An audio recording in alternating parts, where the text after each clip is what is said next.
I think part of why I like fight so hard, or like sometimes I ask so many questions because I didn't feel so heard, so I'm making sure I understand. Right. So I'm like making sure I understand you. Yeah, I can definitely see that. I mean, I live that as well. And I've heard the children should be seen and not heard. And I would always change it and say it right back to them. And I would say children should be seen and not hurt. You said that to him? Yeah, a lot.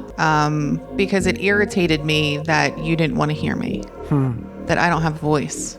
That you didn't care what I said or how I felt. So I changed it. And I would say it right back to him. And he would think it was funny. He would laugh. But I was serious because I was hurt a lot. Yeah. Physically, emotionally, mentally. So yeah, I always hated that saying. But yeah, I threw it right back at him. What do you think of Dad? Thank you to all of those who have subscribed recently. That has been a huge boost. Don't think that we haven't noticed. We love the comments. We love the engagement. We love the views. And the thing that helps us the most is every time our subscribers go up, we reach more people and we're able to keep producing higher quality videos. So please, if you haven't already, hit that subscribe button and let's get on to the show.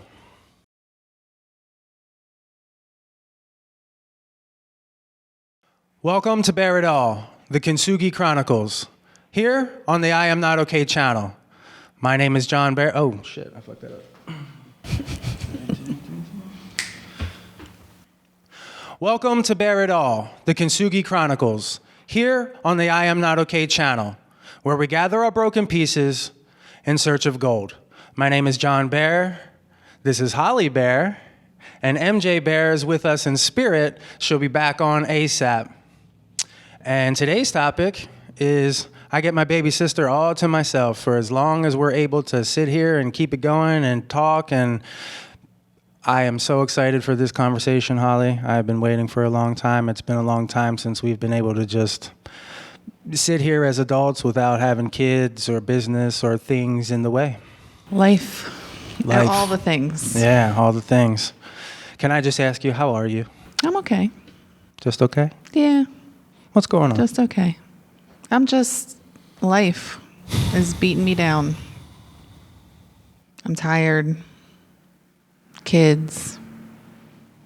It's not all sunshine and rainbows. So I'm just trying to get through each day as best I can. I had a rough day yesterday. I didn't want to get up. I was just tired. So, okay, I'm not going to lie and put on a face because sometimes you're not okay. And that's okay. And sometimes you just need to rest. Yeah. And I put a lot of, and I know a lot of moms do, stress. Yeah. Laundry, cleaning, making sure the kids have 3 square meals a day, right? It's a lot. And it's okay to, I ordered them pizza last night because I just didn't want to do more.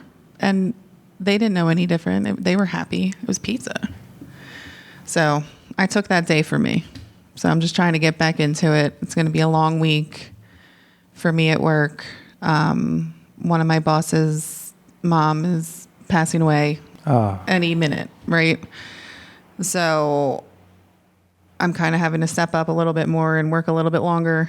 So it's going to be a long week. So I think I needed that day. Understood. Yeah. To kind of just chill. I'm glad you did that. Yeah. I'm glad you're seeing the importance of that.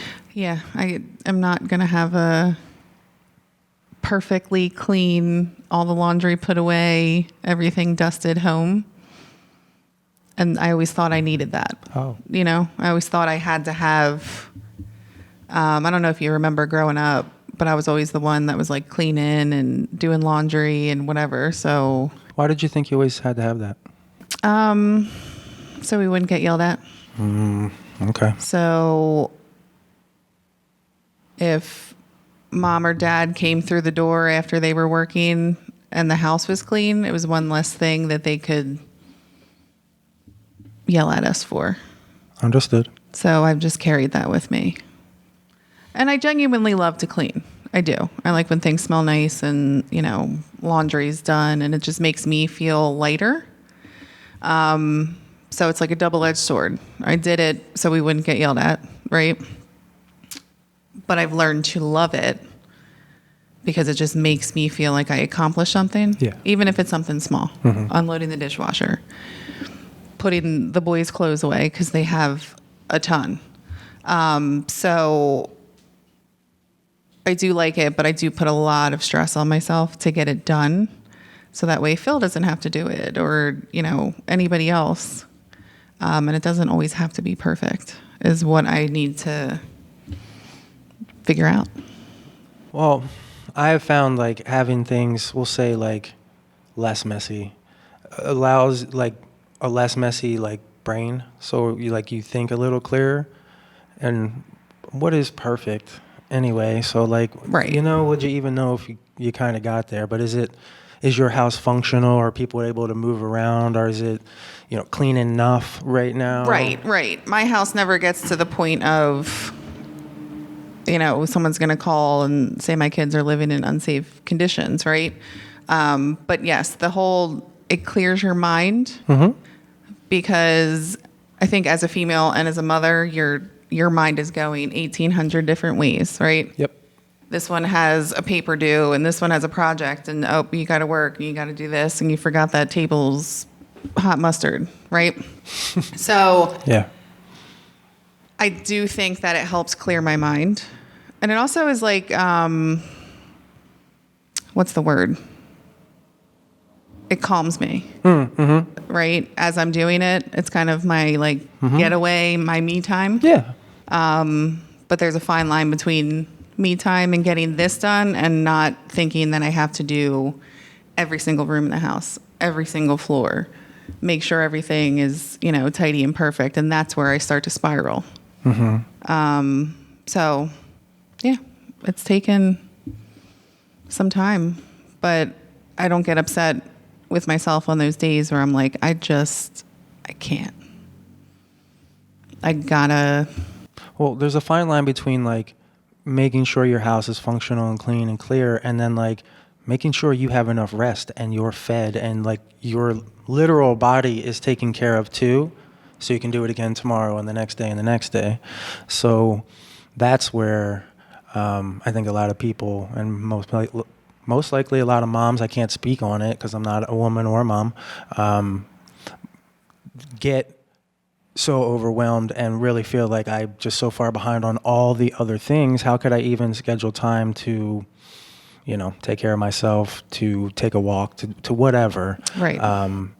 And I see that a lot here in my business. I see a lot of people come in and I work with a lot of moms and they don't feel like they have been able to prioritize themselves. That's what society has kind of told them is like, yo, you have like other priorities, so do that. I'm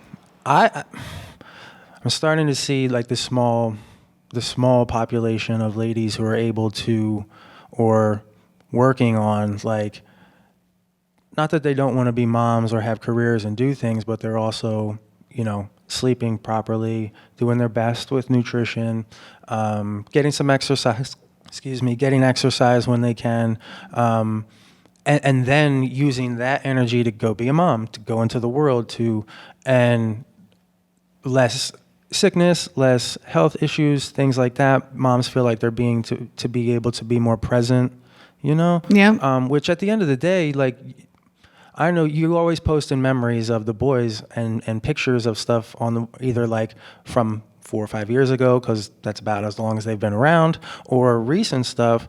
But like I can sense the like nostalgia in you where you're like, oh man, they're growing up so fast, and you want to be like in those moments, not just like see them on your Facebook feed and be like, oh man. Right. Does that make sense? It definitely can slip away really quick. I mean, you and I just had a conversation. My youngest is starting kindergarten. Mm-hmm. And I was just pregnant with him yesterday. Like that's how it feels. So both my sons were in the same daycare. I currently work at that daycare to, make sure that both of them get the same care. Care.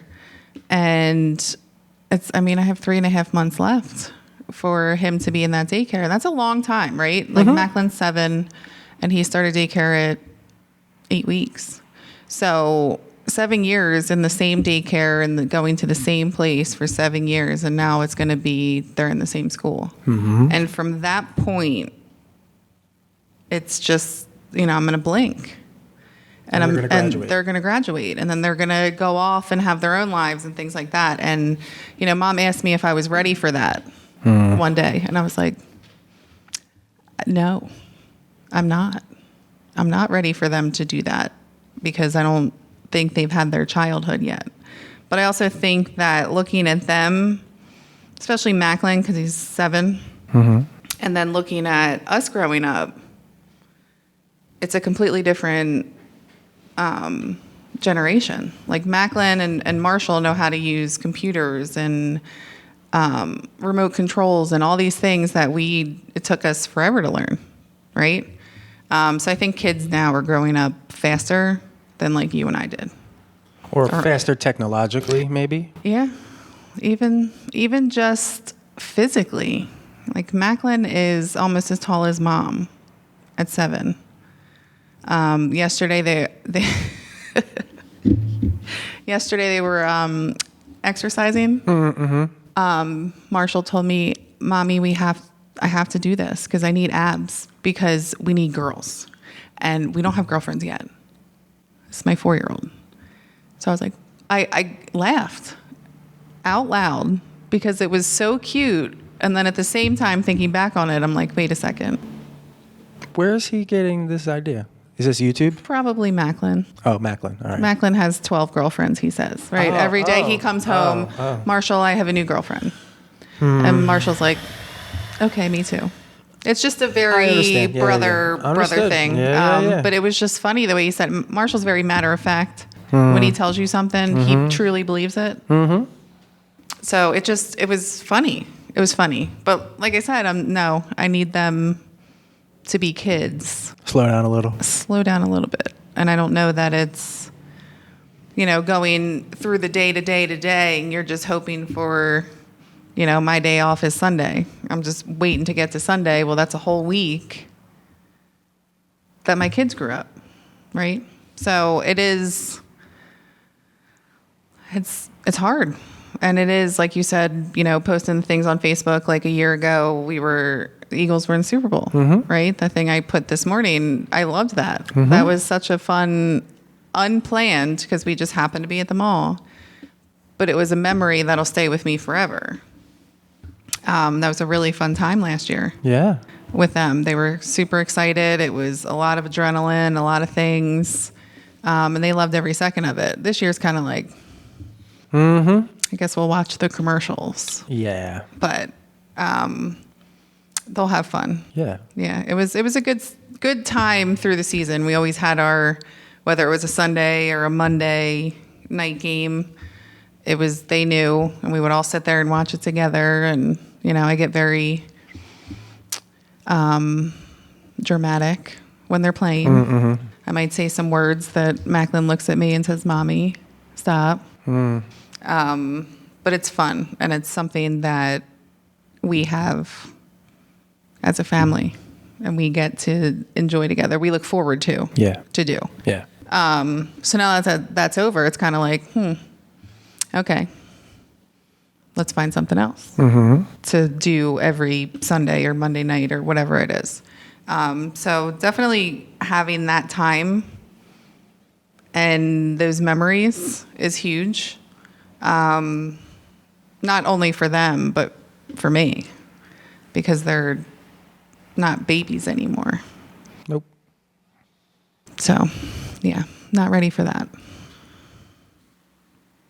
Okay. Well, it's coming, and I know. just, at some point, when you feel able and ready, you prepare yourself. I know. Yeah. I will. It'll be, I will. Once I think I register him for kindergarten and he starts, you'll be able to you'll be able to click more. I'll be like, okay. I'm actually looking forward to them being in the same place. I'm not having to run all over the place, pick one up from here, drop one off there. It'll be more consistent for me. Smooth, yeah. So I'm looking forward to that aspect. Of course. But not, once they start, Macklin will be in 3rd grade. That's crazy to me. Kind of crazy, yeah. Right? Mm-hmm. But yeah, so taking all the time in, I am pulling Marshall for the summer. Macklin will be home for the summer. So I'm looking forward to that, where I have them both together and we can go to the park or go on a day trip or something like that, where I haven't really had that since COVID. And I know a lot of people suffered and didn't like COVID. I absolutely loved it because I had 3 months of going to sleep and waking up with my family and not having to do anything. It was amazing. I mean, from that aspect, like, if everybody could kind of take off their hurt lens, yeah, like, of course, who wouldn't want the ability to be with the people you love the most day in and day out and get to see every aspect of their lives? That's pretty freaking rad.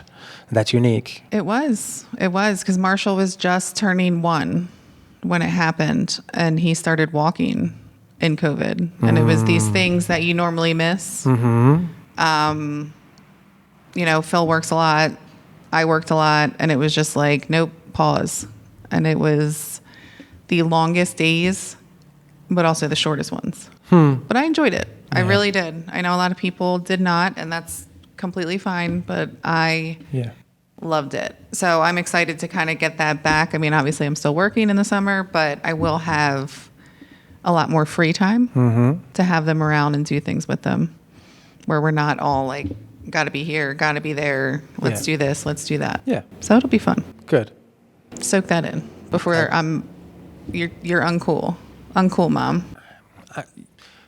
I think we both know, if you're a cool mom, you don't become uncool. You just can be annoying sometimes, but you're always wanted on some level. I know. Is that, like, we always wanted mom, even if she was like fucking like up our ass about something that she was probably right about, or maybe sometimes she was just reacting and we didn't know it and we were like upset and pissed off and we're like, fucking mom, like, but right. But at the end of it, loved her. We still came back and needed her. Yeah. Even if it was just for, how do I make a doctor's visit appointment? I don't know how to do that. How do I make chicken? How do I make food, Mom? How do I like take care of myself? How do I wash this? Yeah. So yeah, I know it won't be like uncool, but I'll just be like, can you step back a little? And I'll be like, okay. Yeah. But that's okay, because then it's more me time in the end, right? Yes. I want you to have as much of those memories as humanly possible. Yeah, that's like the best gift a mom could have, right. I think. Yeah. That's the goal, is to kind of see life through your kids' eyes, but make sure you're present enough to have those memories with them. So yeah, that's what I'm looking forward to. Well, good. I think once you reestablish this foundation, once Marshall kind of gets off to school, then I think it is. I'll put the big brother hat on now and say, Holly, I think it'll be a good opportunity for you to find a dream to chase. Right. That would be really cool for them to see too. I think so Mommy too. raised us. Mommy is always going to be there for us. Mommy's taking care of herself, and now Mommy's like doing this thing too. Like, what that would have done for us, for our mom to like, and I think we're seeing it now. She's like really into this, really chasing this thing, and I believe for positive, healthy reasons. Yeah, you know what I mean? I do too. I think she kind of like, sometimes I feel you kind of lose your kids, right? Not physically, but like they grow up a little bit. They learn this thing. Well, they move away. They do this. They go into the world more. Right. And she kind of she's trying to get to know her kids so she knows how to act and react and all those things. So I think it's definitely something that she really enjoys. Talks about every time I call her. And I think it's good for her, at least to lighten her head, her mental. Oh yeah. Because she is a mom. She is a female, right? So her mind goes a million different. I understand now. I understand, Mom. But yeah, I think it'll clear her head a little bit, maybe clear her conscience a little bit. Because I know she thinks that all she's done is wrong. But at the same time, if you're not looking in the mirror, you're looking at your kids, we're pretty good, right?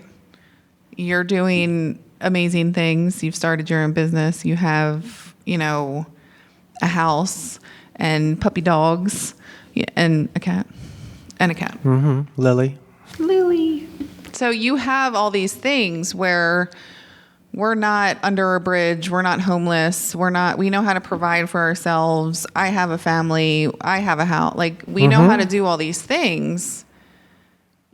And we didn't learn them out of thin air. Some things we did have to learn on our own, right? And that's part of growing up, and that's fine.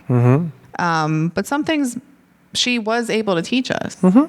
And if nothing else, it's how to stand on her own 2 feet. Because she's never not. As much as she didn't have strength, she was broken. I don't think I've ever seen Mom cry until Tony died. And that was horrendous for me to watch. The one person who I thought was the strongest person in the whole world is broken. Yeah. And that's a pretty long time to not see your parent cry. And I know she did, knowing what I know now when we weren't with her.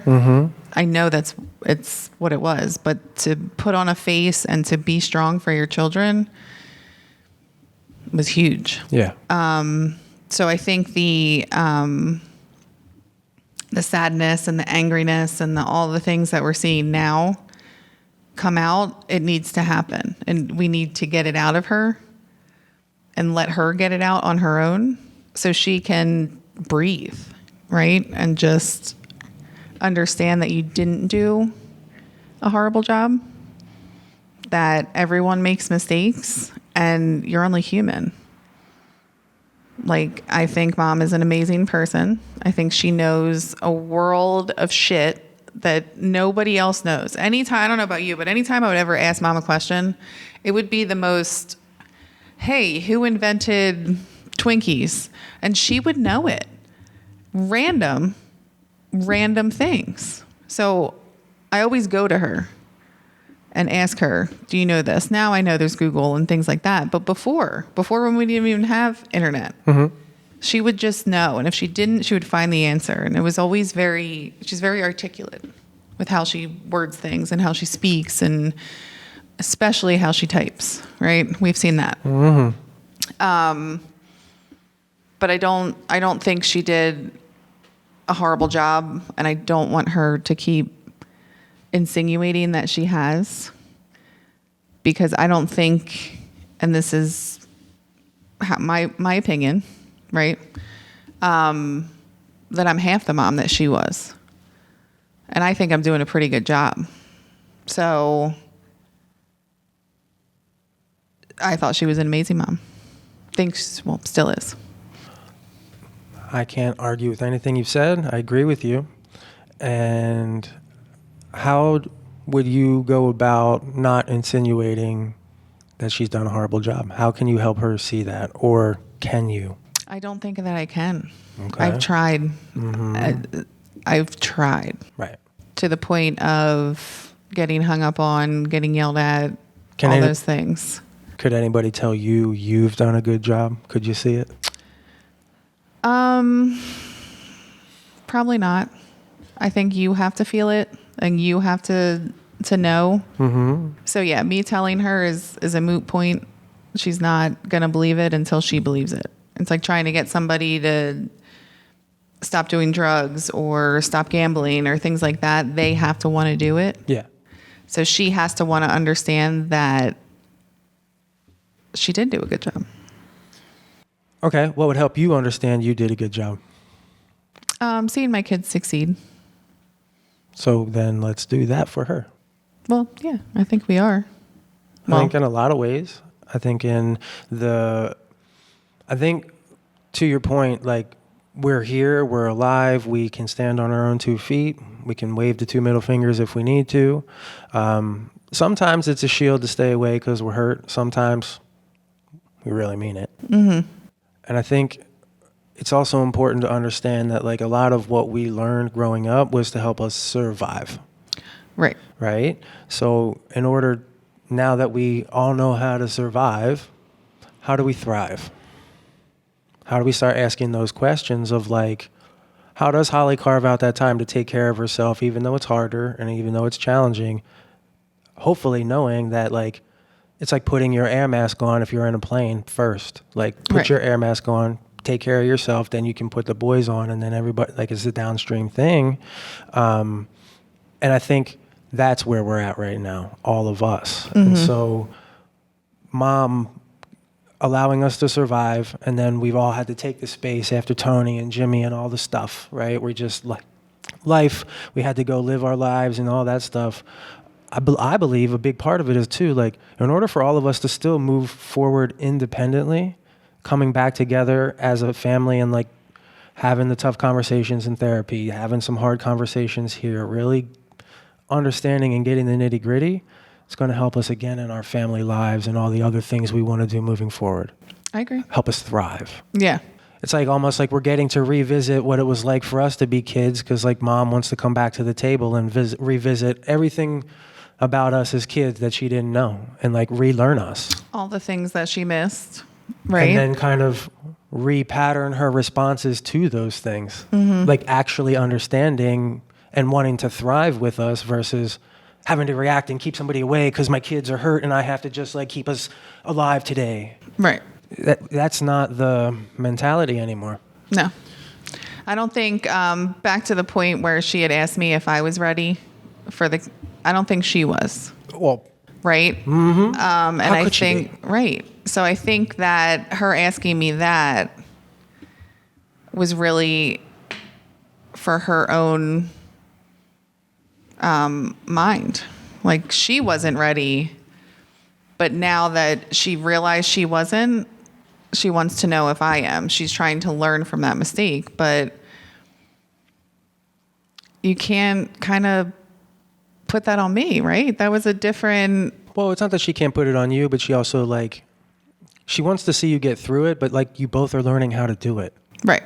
She is learning how to do it. You're at a stage where you're younger than she was when you're learning how to do it. It's almost like your sister's going through it. Because it's like, and me too, like I'm like the brother, but we're all going to this place that we haven't been before. Yeah.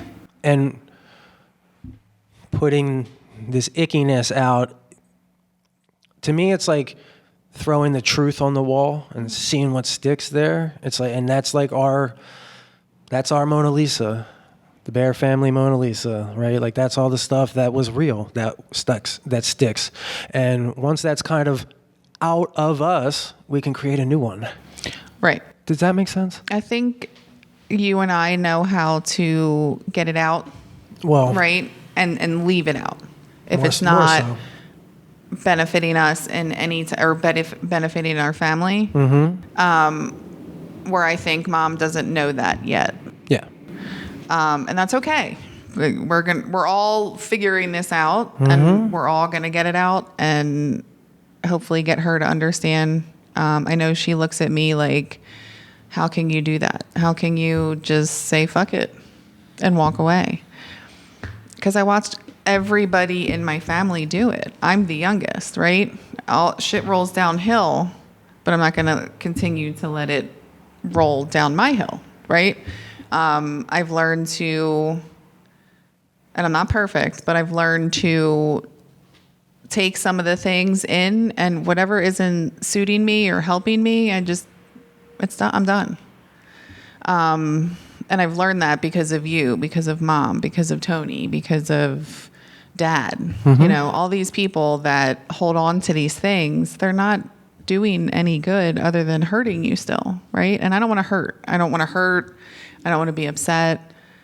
And I certainly don't want my kids to see me like that. So it's taken a lot, but I've been able to fuck it.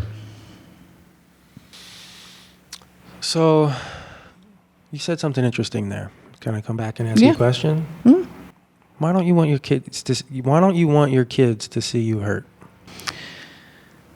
Not that I don't want them to see my emotions, see my I understand. real, they've seen me cry. Or what don't you want them to see? I don't want them to think that it was them. Okay. That it was their fault. Okay. That understood. That's what I mean. Mm-hmm. They're going to see me upset. They're going to see me crazy. You know what I mean? Yeah.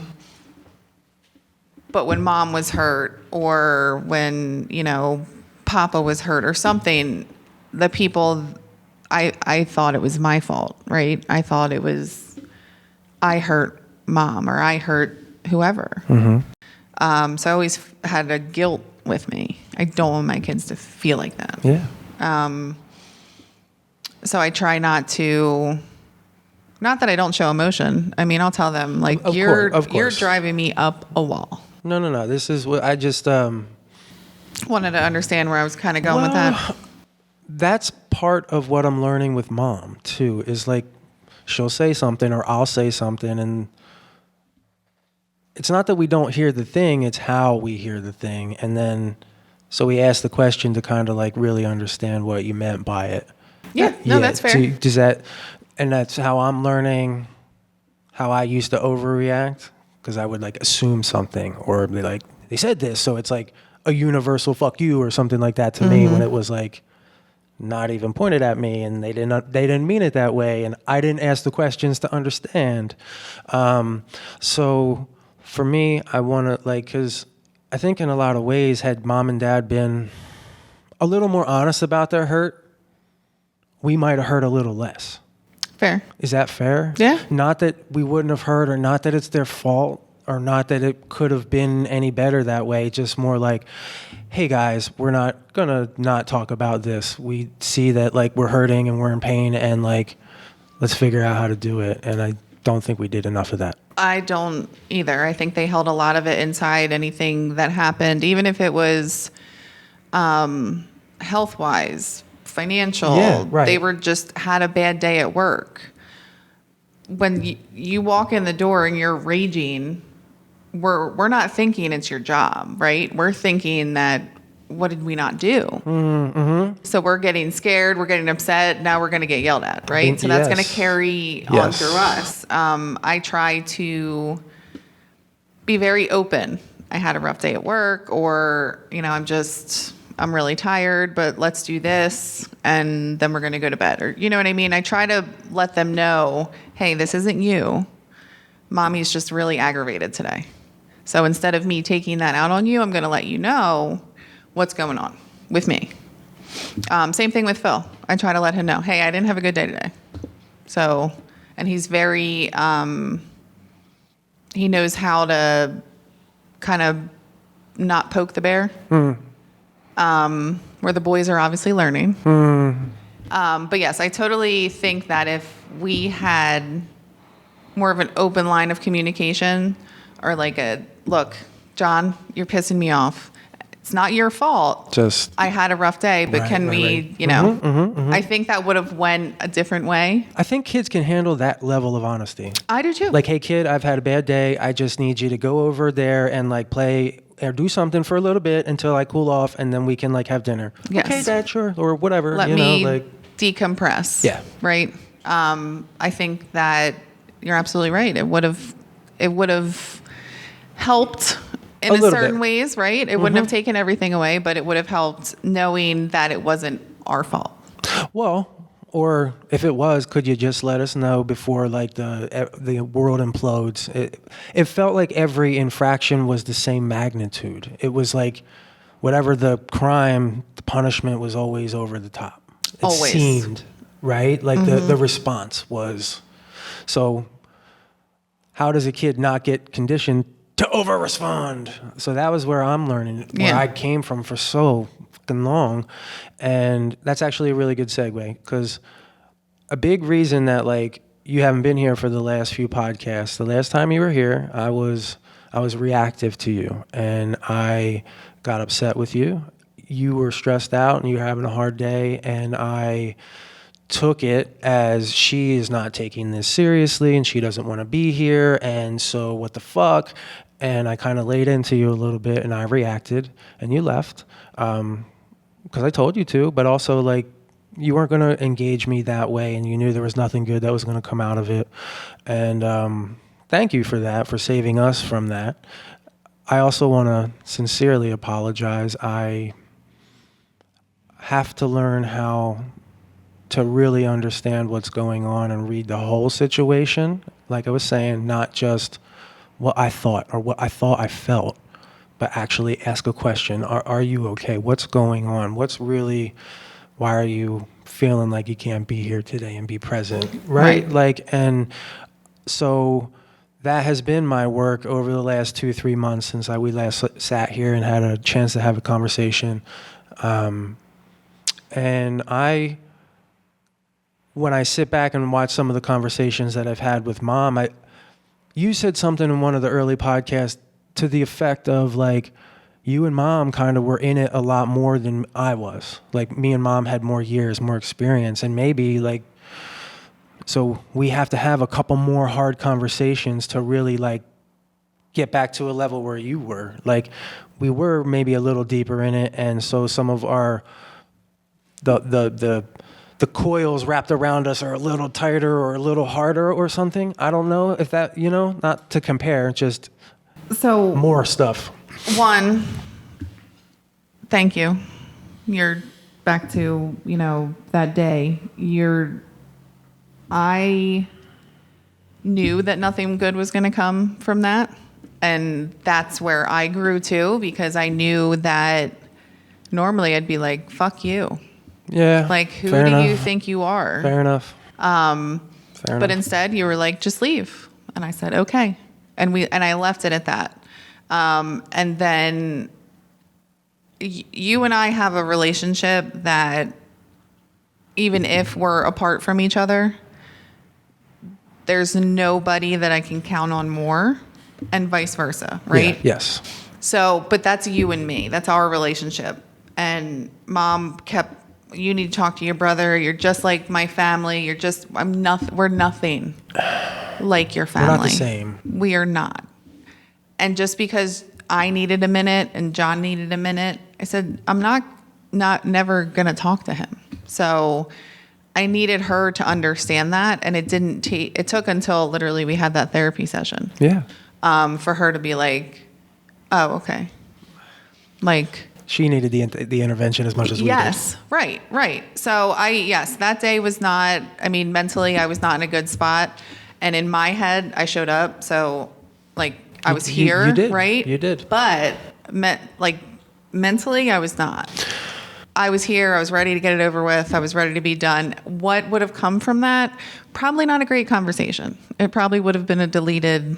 I think I felt that, but wasn't able to articulate that. And that's okay, because I think you know me more than you think you know me. But yeah, it just wasn't. I should have been upfront and honest about it. Like, hey, I'm not here, and I just need you to know that. I'll do my best. I'll try to. And once we get into it, I feel like Sure. I kind of can break everything down and put it away. Mm-hmm. But I wasn't anticipating the question of, so we obviously got through that. It took a while, and it's going to take a while, right? None of this is perfect. None of us know what emotions the conversations are going to bring and how long that's going to weigh on us. So it's not, can't just walk in here and think that you're not going to have some sort of mind fuck almost, right? So you sometimes are not prepared for it. It took me a little bit. It took you a little bit. I know you were upset with me, and I didn't know how to put into words like, hey, I should have just let you know, because I felt like I've already had this excuse, and I already had one of the kids was sick. I can't come. And I just felt like I was unreliable, right? And I hate feeling unreliable. All right. I'm a very reliable person. I know. But that was a really big moment for me too, was for you telling me to leave, even though I already had it in my mind, like, if this goes to a point where I think it's going to implode, I'm going to remove myself. And that's a huge thing that I've had to learn over the last couple years, is I'm not going to sit in a spot because I feel like I have to. Mm-hmm. And at that point, I was like, I'm leaving for me. Yeah. I'm leaving so I'm not screaming, yelling, crying, all those things that would have weighed on me for a while. Mm-hmm.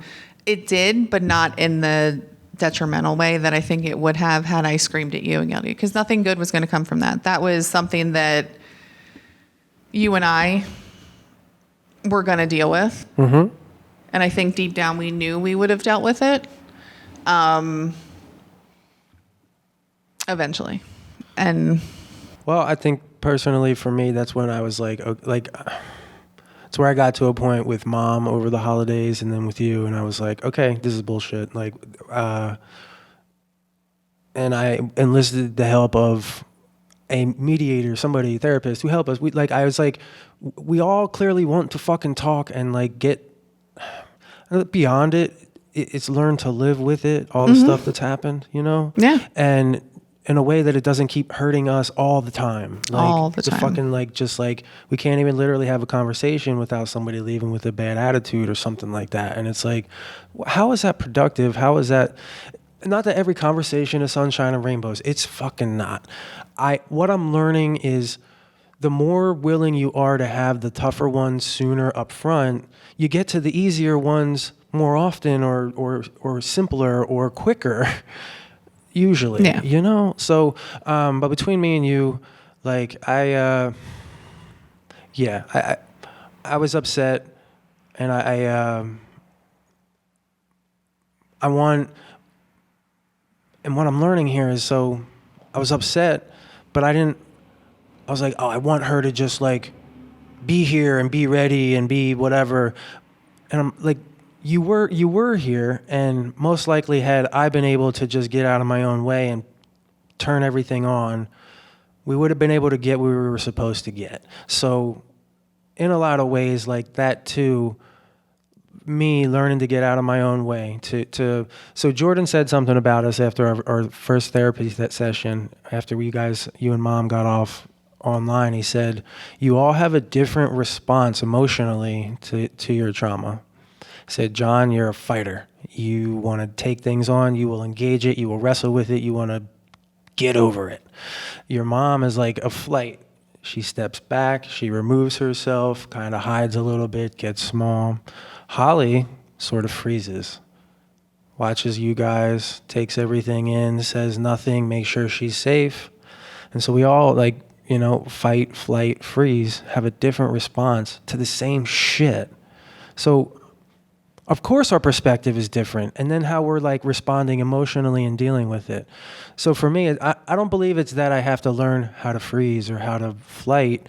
It's just how to not fight. Not fight everything. Well, right? Not feel like I have to. Yeah. Only if it's needed, maybe. Right. I mean, I can agree with that. I definitely do kind of step back, right? And because I want to know what you said, I want to know what you said, and I exactly want to. Okay, now I can inject. Yeah. Inject. And that's something I learned in childhood. I'm going to watch this person scream. I'm going to watch that person scream back. And then is it worth me to say anything? Or should I just be quiet? Yeah. And it's good and bad, right? It's good that I don't just insert myself into situations that probably are not about me or anything like that. Yeah. Or I can get the whole picture. And I've been able to do that between you and mom, right? There was something I think you were trying to say, or she wasn't understanding or something like that. And I was able to listen and be like, okay, this is actually what is going on here. Well, that conversation in that one podcast, you literally demonstrated we all had the responses that Right. Jordan said we had. And so like you pulled back, watched both of us, mom pulled back a little, but also was engaging. I was engaging and then pulling back. And then you were like, okay, so let me inject here, stop this thing. And here we go. And it was like somebody like pulled the pin or put the pin back in the grenade, you know? So before it exploded. Right. And then I think you both reacted gracefully. I'm learning. It's for me. It's like, look, it just sounds stupid and silly, but like, Dad always told me, kids are supposed to be seen and not heard. I guess I made a decision that was real and the truth. Mm-hmm. And I have not ever. That's why I like with Mom. Like, I never felt heard. Part of it was because I didn't know how to hear either, or couldn't. Everything was reactive, right? Mm-hmm. And with Dad, or with anybody, it's. I always thought like getting angry, getting big. Well, you can't hear me. I'll make you hear me. Like I'll get super loud. I'll get big. Like you'll have to feel that. And on some level, you actually see some people like they're like, "Yeah, okay, we're listening because you're kind of making us." But like it's not landing. They're not really taking the message home. It's almost like domination, and that I didn't realize in the moment. And I don't want to shove anything down anybody's throats or dominate anybody or beat into submission, and make them see my way. I think part of why I like fight so hard, or like sometimes I ask so many questions because I didn't feel so heard, so I'm making sure I understand. Right. So I'm like making sure I understand you, and I guess on some level so that maybe you'll understand me. Mm-hmm. You know? Yeah, I can definitely see that. I mean, I live that as well, and I've heard the children should be seen and not heard, and I would always change it and say it right back to them, and I would say children should be seen and not hurt. You said that to them? Yeah. A lot. Because it irritated me that you didn't want to hear me, that I don't have a voice, that you didn't care what I said or how I felt. So I changed it, and I would say it right back to him. And he would think it was funny. He would laugh, but I was serious because I was hurt a lot. Yeah. Physically, emotionally, mentally. So yeah, I always hated that saying, but yeah, I threw it right back at him. What do you think of Dad? Thank you for making it this far in our show. If you're feeling overwhelmed, that's okay. Just know that you're not alone, that we're here with you, and we're going to work through this together.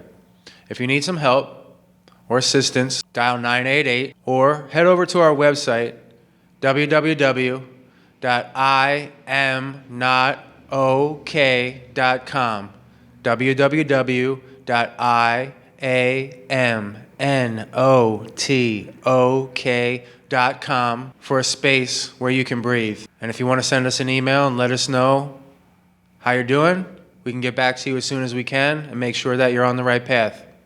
Now, back to the show. I think that he wasn't fit to be a father. I think push comes to shove, I have you and I have Mom, and that he only calls when something bad happens. Why do you think he wasn't fit to be a father? Because he's not a emotional, caring person towards children, I don't think. When you were crying or you were upset, it was never a hug to calm you down. It was either yelling more or go to your room. So I just almost felt shut out from him. Like I was the last one. Yeah, I was the last kid, right? I was the girl. I wasn't playing football. I wasn't making him a name. But you guys were. And I always felt left out from that. And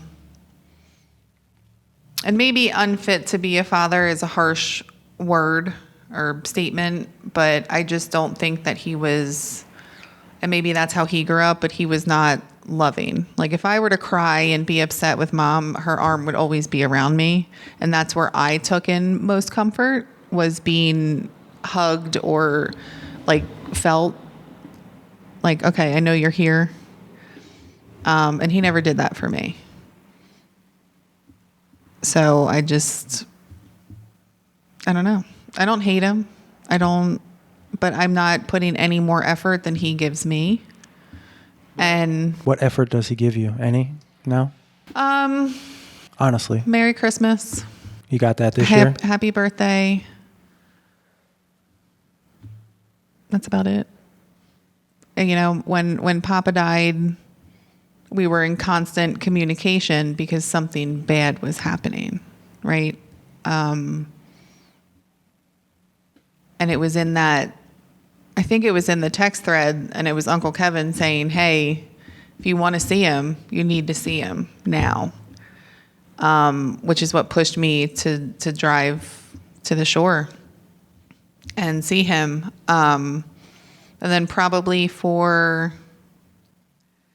the next couple days, we were talking like, hey, he's at the funeral home. Hey, he's getting cremated. I asked him to get me fingerprints from Papa so I could get a necklace made. He did that. So there's no effort from him to see how my kids are, to be in their lives. And Was there ever? When I was pregnant with Macklin, yes. Mostly like, hey, how you doing? How you feeling? Sort of thing. I remember I wanted mom in the delivery room and not my dad, because that's just weird to me. So I didn't call or text or anything when my water broke.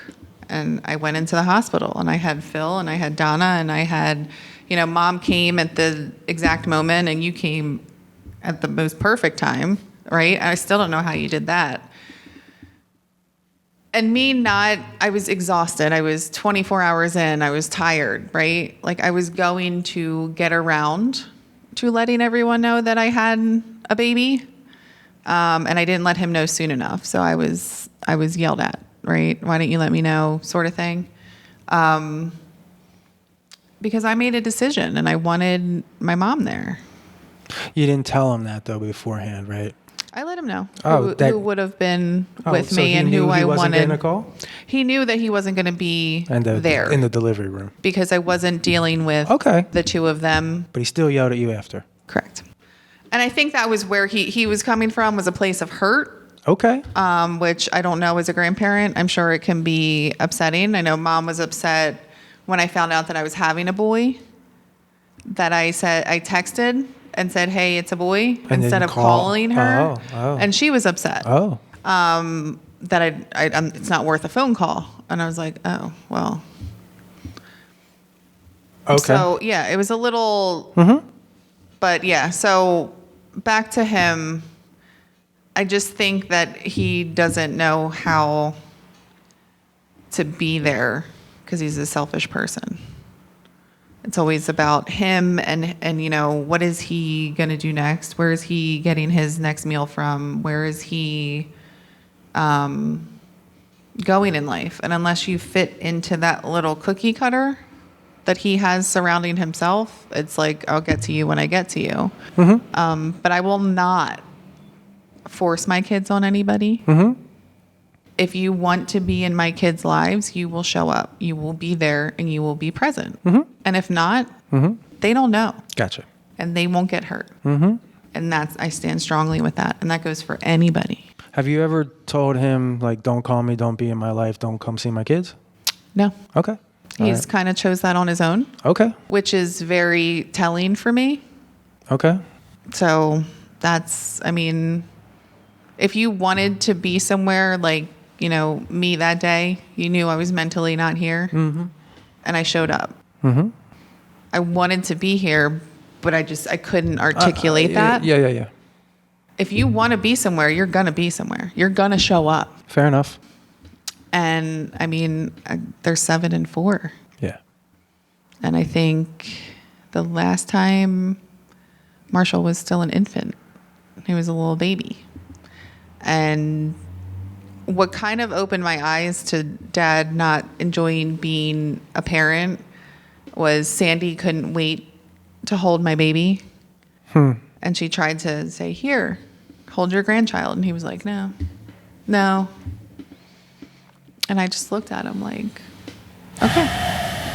Okay, you saw that. I didn't. These are things that I'm really learning. Like, Yeah. I think he had come over to meet Sure. Marshall. Right. Of course you had a relationship. Like, I don't know everything that you and Dad have ever done. Well, yeah, that was, so like I said, I don't hate him. I'm not mad at him. I don't have feelings about it because it is what it is. And I have children to raise. Yeah. And that's where all my energy needs to be poured. That I understand. For any part in the back of your own mind or their sake or anything like that, his mom asked me, I'll ask you, do you want to have a conversation with him and say anything to him? Or what would you say to him if you needed to? I really don't. I don't. You can be okay where you're at. Yeah. Okay. And I all know right. it's not everybody can. So. Not everybody can. And that's fine. And I think, and I want to ask that question back to you. Is that something that you need or want to do? She asked me, and it's on one of our conversations that we'll have coming out soon. But yes, I said that I would want to, I want to know why he's not coming and seeing the grandkids, right? I would want to maybe ask. I asked him some questions about Tony, and I won't air those here. I would want him here to talk about that, and he answered them. And there was one time. It was before I wrote my book, but I think maybe Mom told you about it. She ever tell you she was mad about me, for forgiving Dad for certain things when I gave, I called him up and I knew I was going to be writing about things that were hard and challenging. And here's what I've learned. For as fucked up as he has been, or the shit that he did, or thought about doing, or whatever, there was. What happened to him? What went down that road? What is part of the reaction to that and caused that? And I was able to get on the other side of it. But the truth is, I'm also an awesome person. We're great too. And he was part of that. Right. And we have to acknowledge that. Mm-hmm. We don't just suck because of him, and we're not just awesome because of him or Mom. No doubt. Either side. Absolutely. Right? So we acknowledge the good with the bad. One of the best things he ever said to us. What did he say? One day, the three of you is all you're going to have. Literally those words, and they're in the back. They're tattooed in your brain. And he was spot on. And let me be clear. I agree with it's not all bad. We're products of the two of them, right? And I don't hate him. None of that. I'm not going to expel any more energy into something. No. And that's fine. If you want to live and live your life, and that's cool. But I'm not, going to give any more effort than is received. And that goes with everyone, not just him. But I'm there's more to his story than I think has ever come out, that we don't know, and whether it's a big skeleton or whatever. So I'm sure there's reasons behind how he's acted. That's why I would want to talk to him. Okay. That's fair. I would be willing to have those conversations, to work to get on his side of the fence and understand, where did you come from? Why did you do what you did? Otherwise, what's the point? Right? What's the point? Because he sent me a text on Christmas as well. I hadn't heard from him. He didn't send me anything on my birthday. I told him not to last year.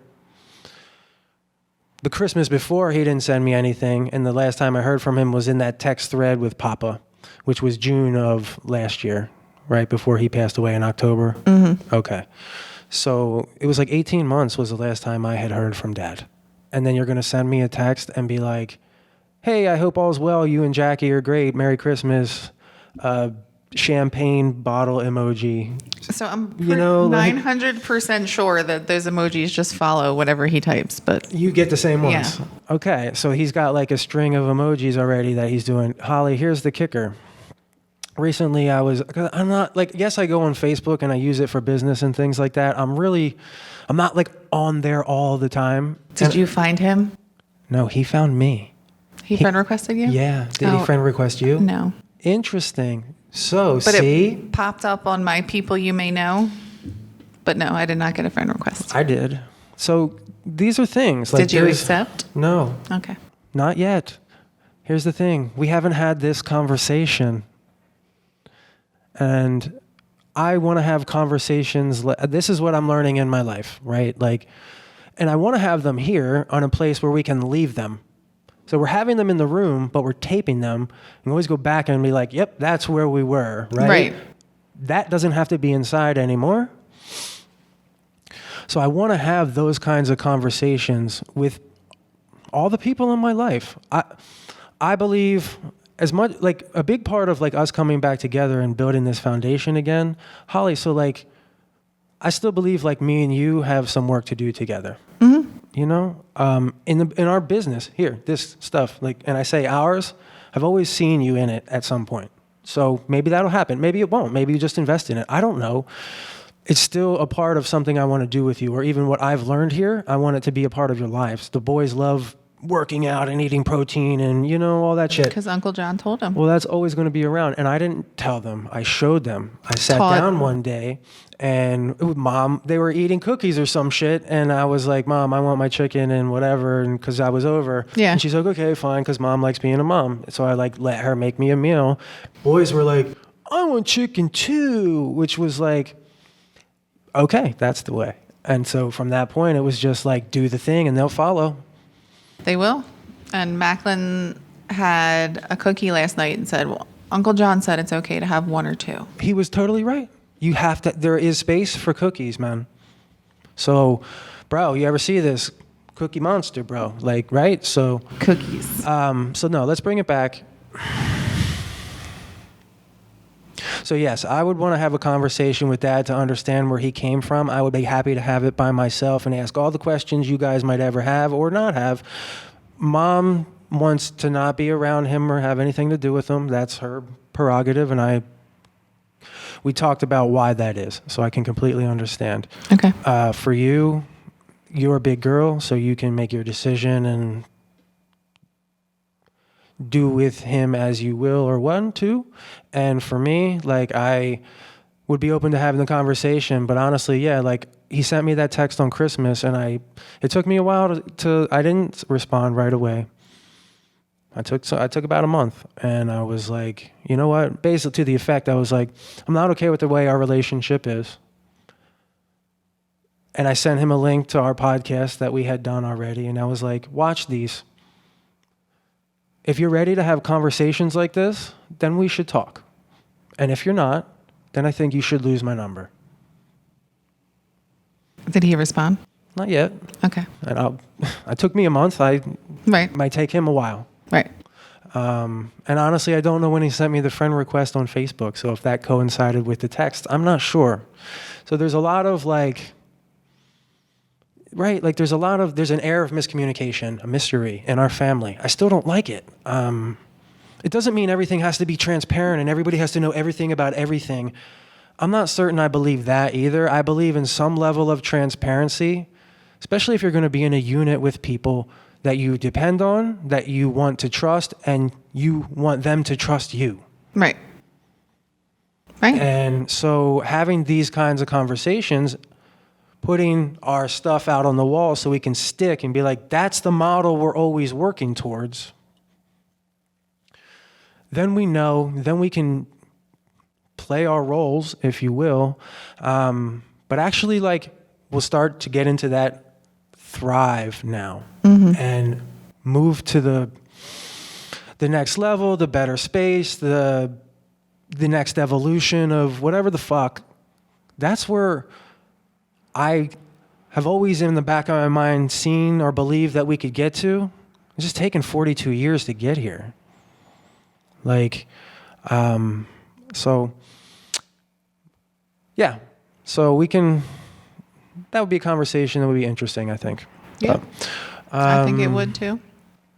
All right. So what about, is there anybody else in any other part of our family or anybody that, dead or alive, that you would have liked to have had one more conversation with to kind of really like cement things with and or talk about something or smooth it over? Who? Pop? I mean, Tony. well, That's it? That's every day. So Tony. That's the one. What do you want to say to him? What would you say to him? That I'm sorry he was hurting and I didn't know. I didn't know. And I know that all his pain went away. And if he's happy, then that's all that matters. But that's the only one. Pop, I was the last person to talk to him. And I was his last grandchild. And I held his hand and I told him I loved him, and he told me he loved me back, and within 6 hours he was gone. And I'll hold that with me forever. It's very special for me. But no, the extended family on mom's side, nothing. Because for me, it's what's the point? Okay. I don't think they're nice people. I don't think that they have any intention other than hurting people. Specifically, our cousins, they were very mean to me growing up. I was the fat one. I was the ugly one. I was the this. I was the that. So that's not based on what has happened to our mom or you or anybody, but of what happened to me as a child. Yeah. I just don't have any interest in talking to them, speaking to them, anything like that. Yeah. No. Do you? Is there anybody?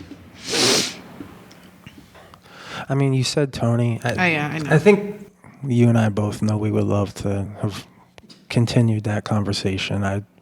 So that was kind of given. I know. Given that it was Tony, Jimmy. After we lost Tony, I mean, I have my own guilt and shame about losing him, and I wasn't super present. That's why I fight so hard for it. I was wrapped up in all of this other stuff, and I'm not going to beat myself up or continue to hurt myself over that. I realized where I was. I just know I don't like how I showed up then, and that eats away at me. And so when I'm with my clients, when I'm with Jackie, when I'm with you, like I look you guys in the eye. I want you to feel my presence, like I'm here with you, because I wasn't always with Tony. So that hurts. And so I use that as fuel, as fuel for the drive to continually be a human who is available, because it's possible. Right. Does that make sense? Even though you were in your own head, you weren't present, you weren't there, you were always there for me. I know. Whether it was, even if you weren't physically there for me, if I called you, you answered, always, no matter what. So I can't tell you what to do or how to feel, but you can't let those things eat you up, because sometimes you just have to let the past be the past.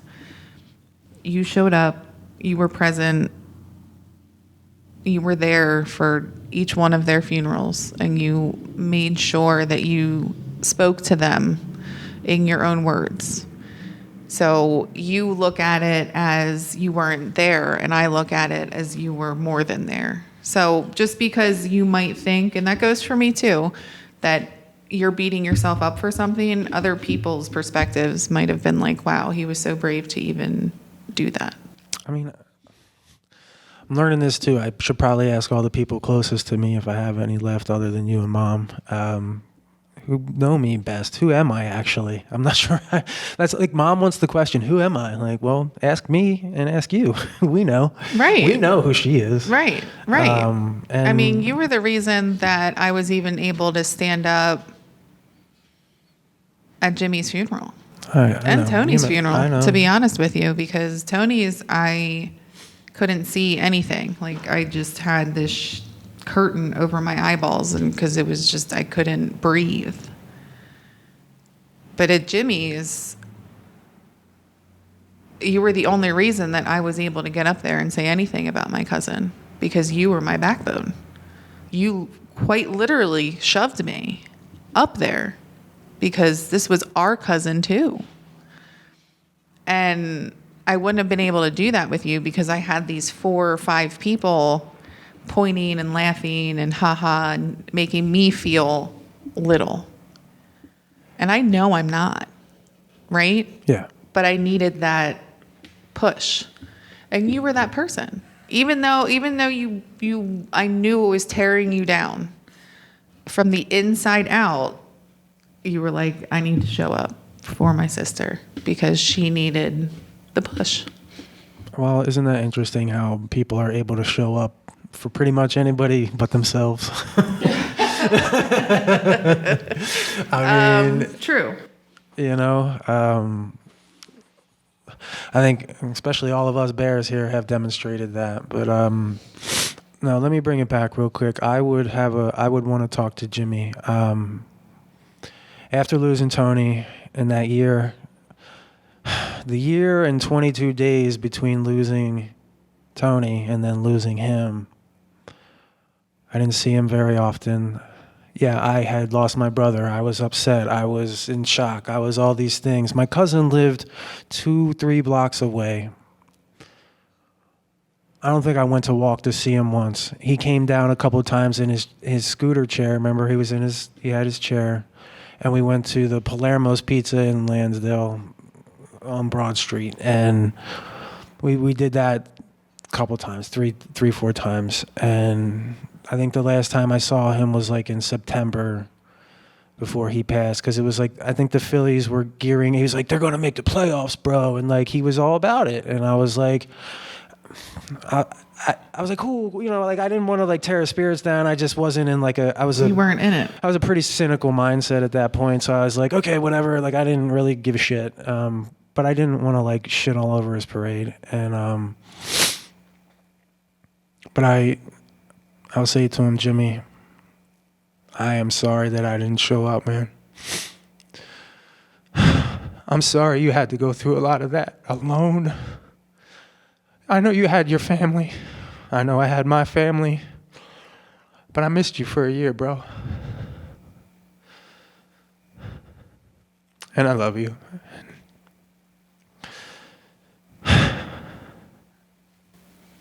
I think that, and this is clearly my opinion, that if Jimmy could count on anybody in the whole entire family, it was you. Because you listened to him. You let him be heard. He knew no matter what that you loved him. Okay. And I'm sure that you saying we just, you know, he came down and we just went to the pizza place, like that was the highlight for him. I know that it was. You showed up. I know. That you were there. I know.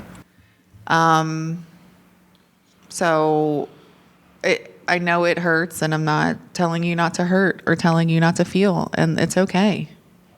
It really is. But you showed up when it mattered. Okay? And yes, you were going through a very traumatic time of losing your brother. You didn't know how to act, and you probably didn't show up to a house full of people because you didn't know what to say. Yeah. And you didn't want to be asked a million questions. How are you? How you doing? Because at that point, I know I did. I'm fine. Everything's fine. Everything's fine because you shove it down and you shove it down because you don't want it to explode. And then they're like, well, what's wrong? What can I do? Nothing. You literally cannot do nothing. You can't. Yeah. But you don't need to see all that. So I'm just going to shove it, shove it, shove it. And I get that. You didn't want to put yourself in, and you were protecting yourself, and that's okay, in a position to get asked all of these questions. Yeah. So you feel like you missed out on the last year of his life. But really, those 3 and 4, 5 times, however many times you went and had pizza with him, those are still highlight reels in his mind. Holly, you're always good at summing it up and telling the truth. You're not wrong. I agree with you. And one day, you'll get good at doing it for yourself. We all will. We all will. Yeah, I know. I know in a lot of ways, especially for Jimbo. He was my first best friend. He was my first friend in this whole world, you know. And he just meant so much to me. So did Tony, you know. And the other members of our family don't not mean anything. So, you know, there was a place for everybody, I think.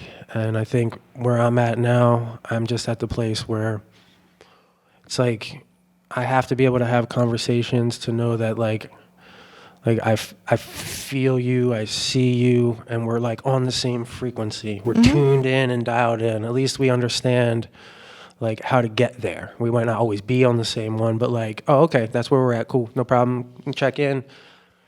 And then be able to take that into our own lives. And so I think that's why I see like these other polished podcasts that are out there, and they have these people on, these subject matter experts that are, you know, spouting all of this high level information about all these amazing things, and they sound so intelligent. And I love that our podcast is not that. I love that it's hard and dirty and Raw. and fucking raw and tense and not a space where everybody wants to go all the time. Have you ever seen anybody like for real live have conversations like this? No, because everything needs to be polished and pretty and there's a place sunshines for and that. rainbows. There's a place for that. There's a place for that. But I love that we're not that, and I love that we just come here and we just turn on our stuff, and then we just see where we're at. Yeah, I didn't have an idea of what we were going to talk about when I came. I was just going to let it go. I mean, I'm glad we've covered what we've covered. You know, we've covered so much, but I still have you here, so I really want to like know what do you need to, anything in our past, do you need to like still put that behind you, do you think, in order to live your best life moving forward?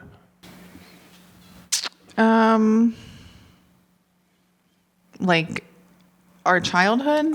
Anything up till now. So, you know. Honestly. And not between me and you, just.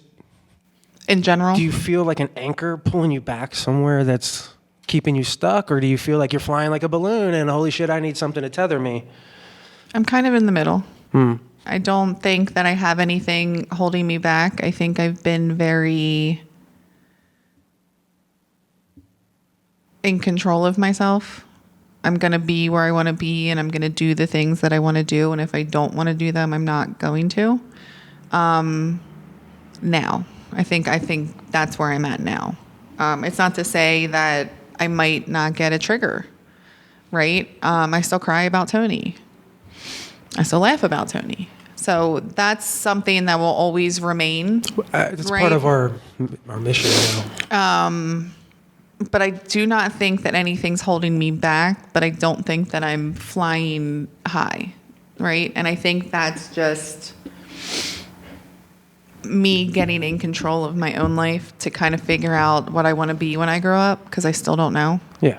I think that my present is what's holding me back for my future, not my past. Does that make sense? Yeah. I mean, well, you said it here, and you're making sure that the kids have their foundation, and you're going to work on solidifying yours, is what it sounds like, which I support and I want to be a part of, and I want to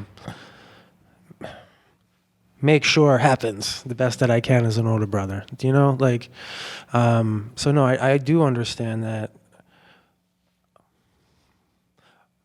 I just want you to have the space that maybe you haven't had to say whatever it is you need to say. Is there anything you need to say to anybody, or anything you need to get off your chest about anything to anyone? I think the only two people that I care the most, I should say, not care enough, but care the most to tell is to you and to Mom. Because I know we had our therapy session, and it's clear to me that the two of you are very similar people. You both feel very intensely. You both need to get your point across very intensely. Be heard, I think, is the... Be heard. And because you're very similar people, I think that one is always not heard, so the other one takes that as a punch in the fucking face. We're unraveling that. That's the only thing, is whatever I can do to help you to get to that point where it's not World War II every time you guys see each other or have a conversation, because it affects you and it affects her, and I'm the freeze, right? Not anymore, though. We hired a new freeze. So that's why I want to have this conversation now with you. We want to give you a new job role in the family. We just want you to be Holly. And you might not know what that looks like, and I don't know that I have a standard operating procedure to give you. That's why I just want to have these conversations with you. I really want to tease out, and I get it. In the here and the now, you're taking care of the boys and the whatever. Down the road, there's going to come a time and a place for what's next. And we can lay some groundwork now, even if we don't know what it is. Just, that's why I asked the questions that have helped me unstick things. I'm asking you. Now that we've done, you were in on the first 5 and you've watched, hopefully, as much as you can of these. What's your take on what we have put out, what you've seen, what is on tape, what you've learned from these podcasts? Very curious. That we have a lot to say. And I think we have a lot of things that have happened or are happening to us that a lot of people can relate to. Mm-hmm. I've had a couple people who I'm friends with on Facebook, and they work at the restaurant across the street, come to me and be like, I love your podcast. Even people I work with in the daycare. I can't believe you're doing this. I can't believe you're talking about these things. And it's very eye-opening to, we can talk all we want. We think this is good, right? We think that no one else has it out there, and we got it going on. But when people actually tell you that, like, I can't believe, your mom's sitting there. And I couldn't watch the one with, you guys talking about your brother, because we know he's no longer here. But just seeing your mom, I had to turn it off. And then they'll go back and watch a couple minutes, and then they'll turn it off. So I've had a lot of that come at me, which catches me off guard, right? Because you think no one's watching. You think no one's paying attention to it. And then when someone in the flesh is like, Holly, I think it's great. And the one guy was talking to me, and he was like, you're just you. And I'm like, what do you mean? He's like, but you're just like yourself. He's like, there's no fear. There's no nothing. You're just talking like you're talking to me right now. And I was like, well, it's funny you say that, because I'm petrified, right? But you wouldn't see that. And he even the things that you say, because you really don't know what's going on in anybody's lives. And when you see people start watching these things, and you're like curious, right? They're curious. It's like a car accident. You got to keep watching, right, and see what happens. So I think learning from things that you've said, things that mom said, things that have hurt you, things that have hurt mom, even things that hurt me. Getting them out and getting them off your chest really does make a difference in how you go about your everyday. The one with Tony in it, and I know that came out a couple afterwards. So the first couple we watched, I was like, oh my God, I can't. Oh God. Yeah. So I'm watching them and I'm like, oh, okay. Like you catch things that you're not catching in the moment. Right. Yes. Like mom has said a couple things and I'm like, oh, I didn't even realize she said that. Oops. Right. Or I can't, oh my God, I said that.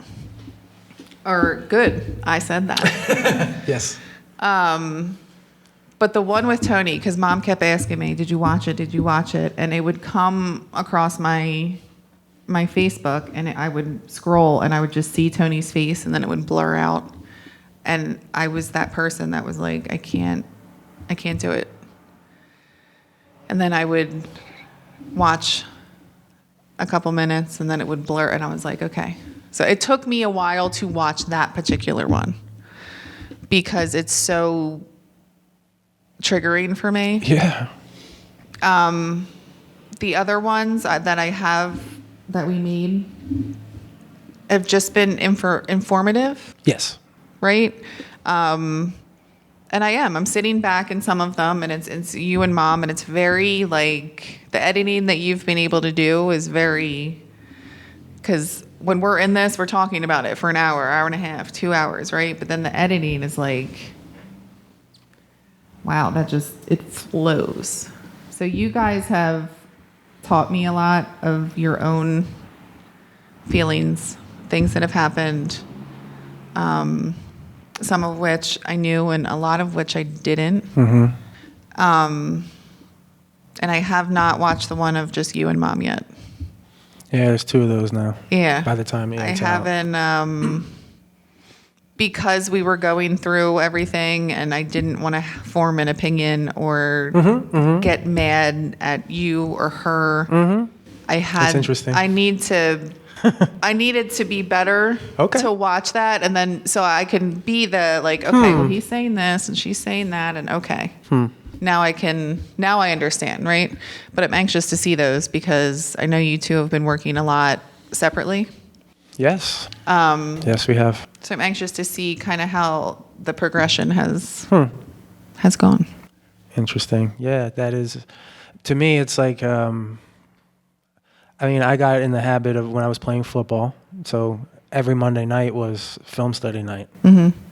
You sat down and watched last week's tape with Coach Patton, man, and Coach Carey. Nobody left unscathed. Everything was seen multiple times, and you learned quickly. You want to hang around. You want to do this well. You want to be a better football player. Improve your behavior. You don't do the same things. And I've seen some things and stuff come out of me where I'm like I knew it was in there. And I'm like, yeah, of course, I'm a passionate dude. I'm this and that. And then I see myself and I'm like, oh, holy fuck, because I'm editing all of this shit. So I have to I get to see all of this firsthand.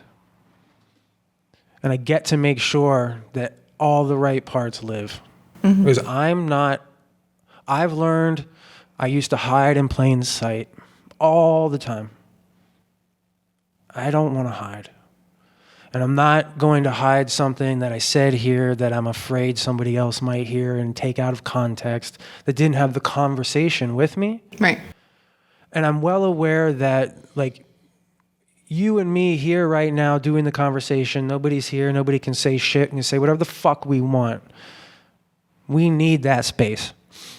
we go and we put it out into the world, understanding people might not like what we say, and we can choose to react to it or not to. Mm-hmm. That's what these tapes are teaching me, is that like I can have the space and the time to really work on this and talk about it. And the way we're doing it, the way I likened it when Mom came to me and I really started thinking about it, I was like, holy shit, this is like living art, like all the time. Like it's like a canvas that's always moving, that's always changing.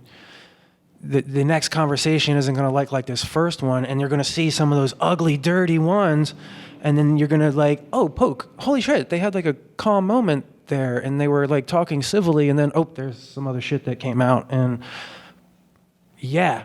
And that's what I'm seeing is like, there's a lot of crap we're putting out, but then there's like these little moments that poke up, and you're like, I said that? You said that? What? That was rewind that shit real quick. Right. And go back and like remember it. It's evidence now that like we can understand our behaviors and work to, I say, just change who you are. Like, who the fuck wants to be around somebody that's reactive and angry all the time? But like also like if I want to be listened to and heard, bro, you gotta change your delivery. Right? Like, so. And then seeing it, you're like, oh, got it. So then it's like, okay, I don't like that. Then I can ask myself the question, well, what do I have to do to not show up like that? And it creates all this stuff in your head that you can really work on and work towards. Mm-hmm. I believe a lot of people probably ask themselves the questions, and it's like this running like record in their head, and it's always spinning, and they don't like stop it. This is the stop it. This is the put it out, look at it, whoa, hold on, and get that. Yeah. And this isn't the way everybody will do it and or should. No. What is the way that people can find a space like this to stop? Like you said that COVID was like the pause for like your life so that you could really like soak in these moments with your kids, and you'll always have that. Where's people's ability to hit that pause button for themselves? So right? And that's a very rhetorical, theoretical question, not something that needs to be answered, just what I'm pondering and the things that I'm thinking about, because I believe it's giving yourself the space to work on or work towards what's really inside of you and drives you, that dream, that bright light, let that shine. Everybody is better for it. I think so. I think it's bringing out all the crap, right? It's bringing out the hard stuff, the things that you never want to talk about. But it's also bringing out good things and happy things. And did you remember? And do you remember? And things like that, that kind of put into perspective that we're all human and we all have made mistakes and we all can learn from that. I don't know that everybody is able or willing to be in a space like this. And it took us how long, right? No, yeah. You know, I'm just saying in general, it wasn't to your rhetorical question. This might be a little cray-cray for some, you know? Yeah, some people are, but it might even just them watching this for the... Yeah, maybe that. Yeah. That's helpful for them. Like, oh, all right, well, I am loud and crazy, but I'm not completely alone. I'm not them. Oops, sorry. Maybe. Said that out loud. But it might be just helpful for someone. I know I watch stuff on TikTok or whatever, and I'm just like, I can't relate, but I enjoy watching it. Do you know what I mean? Is it like for like entertainment, or do you find entertainment? Okay. Yeah, I watch like crazy coupon ladies, right? I'm like, oh my God, this is so great. How did you get that? Yeah. Oh, so like ladies that find deals with coupons on TikTok? Yes. Oh. I enjoy that. That's my decompress. All right, let me see what, you can get for free. But even just some like the For You page and everything kind of pops up randomly and stuff like that. You're like watching it and like, this has nothing to do with me, but somehow it was of something I searched or did or whatever. So our podcast can get to certain people by them just, searching or thinking something that we might have said or done. And then it comes over, and it's not even something that they were searching for, but now they're watching it. Now they're like, oh my God, okay, I'm not alone. And the biggest thing to get across to people, I think, in my perspective, is that you're not alone. That you're not the only person that has these feelings or this family or this whatever. And I think that's big for a lot of people, because I think a lot of people do feel like, oh, I'm the weird one in my family, or I'm the quiet one in my family, or I'm the loud one in my family, No, I totally get it. Here in the gym, when I'd be working with my clients, and for the last, 10 or 15 years since I've kind of had my business and everything and been doing this more professionally, it wasn't until we'll say 7 or 8 years ago that I actually even broached telling people why I was doing what I was doing. People were just like, oh, John, he's strong, he's in shape, he loves fitness, he wants people to be tough, and he's, got a hard-ass personality sometimes, he can keep us in shape without knowing the why behind it all. And I had somebody come in one time and tell me their story, and she lost her husband to suicide, and it was like, wow, for her to just come right in and tell me. And I had told a couple people that I was closer to about what had happened to Tony, but I started to kind of, after that woman came in, I was like, what am I hiding? Why? It's my shame or my guilt or my, you really start getting like that. And it's, man, a mind fuck. Society puts a stigma on suicide. I know. So it feels dirty to talk about, right? Mm-hmm. It shouldn't, but it's because everyone always wants to know, well, why? Why did your brother die? And sometimes you just don't want to fucking say it. Well, certain people. Yeah. And, I used to, when he first passed away, it was a tragic accident. And now I just say it because it's not something. He was in so much pain that he needed an outlet, and that was his way out. Yeah. And I'm not mad at him. I'm not upset with him. I'm happy for him because he's not hurting. Yeah. And it took me 16 years to get to that point, to be like, he didn't do it to hurt us. He did it for him. Mm-hmm. And if I've learned anything from that, it's that you need to do what's best for you, even if it's not going to be all happy and people are going to get it. And it sucks, but sometimes you have to do that. And I'm not condoning anything, but I'm just saying, I understand why it went to that point. I wish I would have known sooner. I wish I would have known how in pain he was, and I didn't. I didn't see it. So that was his way of showing up for himself. And it's okay.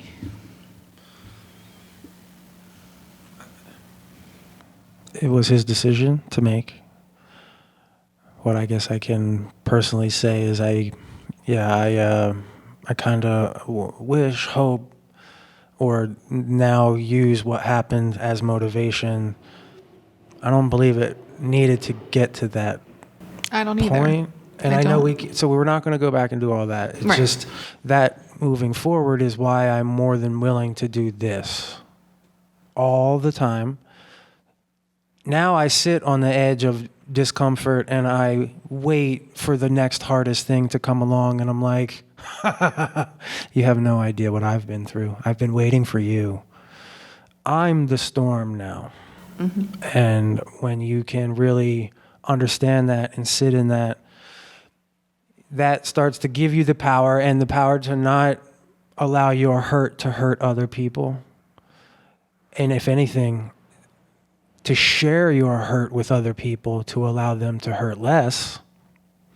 And then we can do more collectively with that power working together, more united or on the same frequency, or more universally tapped into allowing us to be okay to not be okay.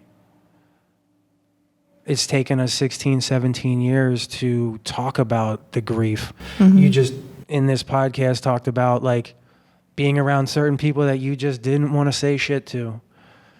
I remember for years, like I had my tattoo or something, or somebody would ask me, or I'd hear a song, like something come along, and then like, oh, your brother died, how? And man, just wrestling with that narrative internally was like fucking horrible. Mm-hmm. And now, like, I don't want anybody else to have to wrestle with that. Like, to feel like because that happened in your life or to somebody you know or care about that you have to suffer alone or in silence. I really do want to create a community here where we embrace that. We make space for all of the expression of the hurt. And not only is it not okay, we're normalizing it. Right. It's not dirty and disgusting and something you don't talk about. Yes. It's absolutely something you talk about because it happens to a lot of people and you would never know until you speak up. Yeah. And then they can feel like they're heard. I didn't realize that. And so of course, we didn't. No. It was a very ewy thing when it happened, to put it bluntly. Right.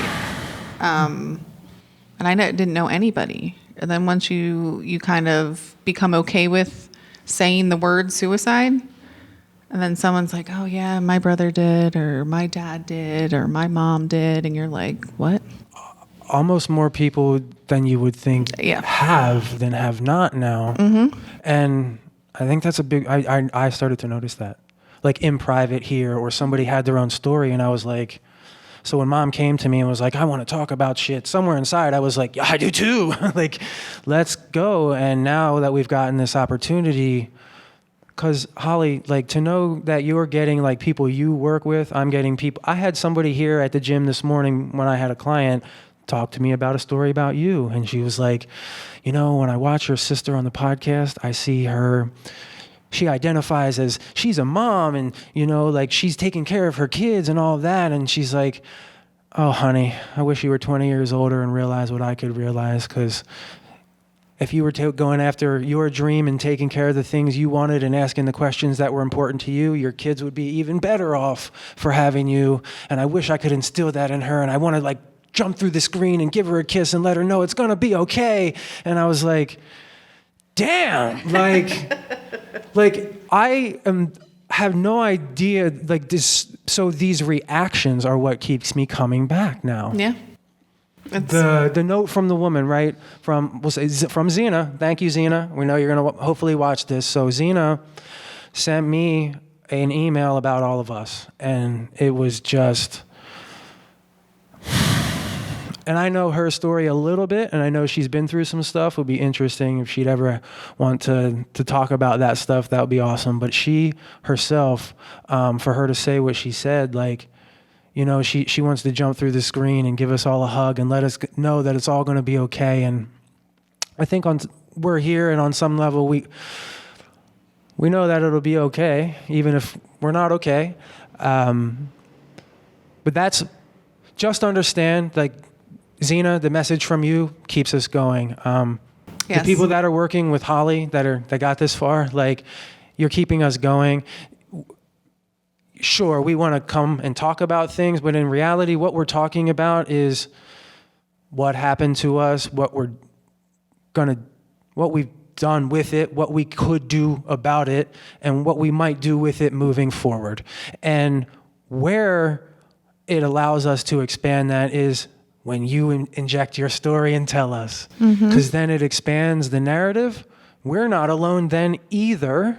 Right. So the more you share with us, the more comments you drop, the more that you can let us know you felt this way too.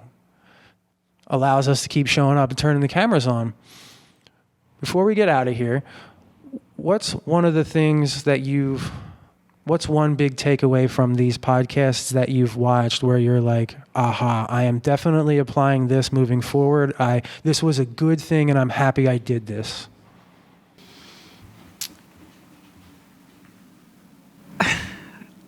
there's a couple things, but one of the biggest things is practicing what I preach and saying the things that I say. I come off very confident, and I know what I'm doing, and I have kids, and I'm great, and I'm going to kick everybody's ass. And then there's days where I can't even get up. Like yesterday. So that's one of the biggest things, is like seeing myself and to understand that you just did all this and you just said all this and you put these things together and you are intelligent. Get up and get it together and move on with this day, right? Basically not letting the little things bring me down and to kind of just, breathe. And then the other things are watching you and mom and learning about you and mom. Because I think I know you pretty well, and I think I know mom pretty well. And then you say something or you tell me something, or, her too. And I'm like, I had no idea. Right? So I think those are two big things for me, is just keep moving. Because even when you feel like kind of just giving up and laying in bed all day and whatever, someone is waiting for that next motivational kick in the ass. But so am I. Like I need it. I need to clear my mind. I needed to get this off and out. And so thank you for having me. Holly. Just us. Holly. Just us. When was the last time we ever sat down like this ever and talked? We used to. We would have our dinners here and Yeah, there. we would have our dinners. But it was before kids? It was before kids. Yeah, because if I mention your name and they're not coming with me, I know, all hell's breaking loose. all hell is broken. Yes. As it should be. Right. So, yeah. No, because it's been, you kind of keep everything, you only let out as much as you're willing to take in. So, yeah, we would have conversations, but I would keep it at a brother-sister thing. I mean, I know I've called you many a times when I was going through postpartum and things like that, and you would just listen to me cry. That's what I needed. Yeah. Right? So, yeah. So, thank you. You're welcome. That's anytime, any place, anywhere, same bat channel. Definitely. Here's a weird question. And I'm going to allow you to go in and talk to me. If you could go back and talk to the 20-year-old John and tell him anything, what would you tell him? Shut the fuck up. Would you tell him why? I would. There are other words from other people that are going to mean more to you in the long run than how loud you're being right now. Now, I didn't see that, John. Okay. Until now. Almost. No, until recently. I've physically seen you. Sure. But I was never reactive. Like, you never reacted to me like that. Yeah. So I saw it with my own two eyes. I saw how other people got the short end of the stick, and I always had the long one because I was your baby sister. So I've seen the maturity and the growth from you since you were 20. I'm sure since I was 20. But yeah, I would tell you to just shut the fuck up. Okay, that's interesting. And just hear what someone else has to say. Stop trying to be so loud so that your point gets across. Yeah. But I understand. We got it. Yeah, I understand where you received that from. So I'm not holding any grudges. Good. Now, here's the most important question. What would you say to the 20-year-old mom? Oh, God. That's a tough one. I know. Been waiting the whole time to ask you. Sit on that bitch. Shh.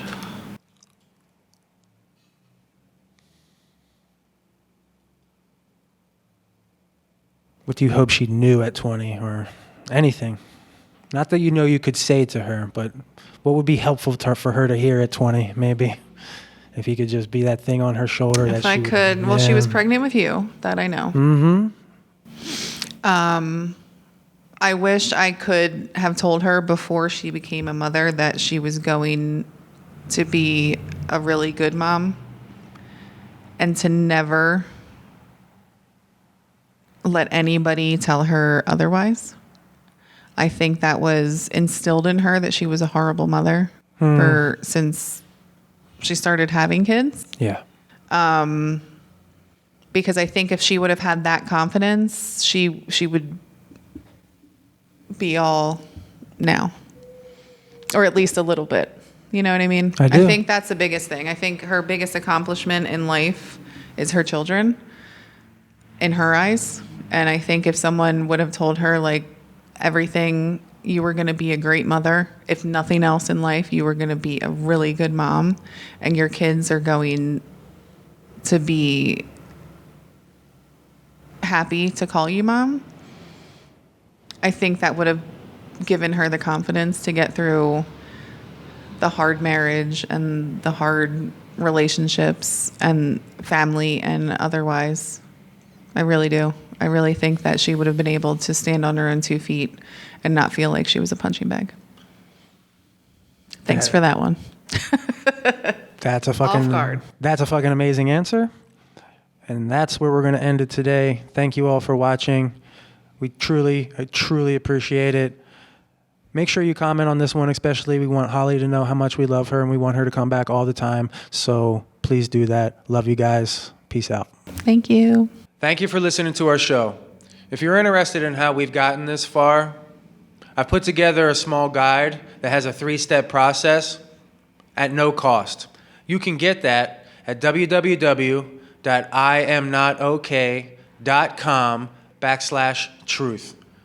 www.iamnotok.com/truth. Thank you so much. Look forward to seeing you on the inside. Be well.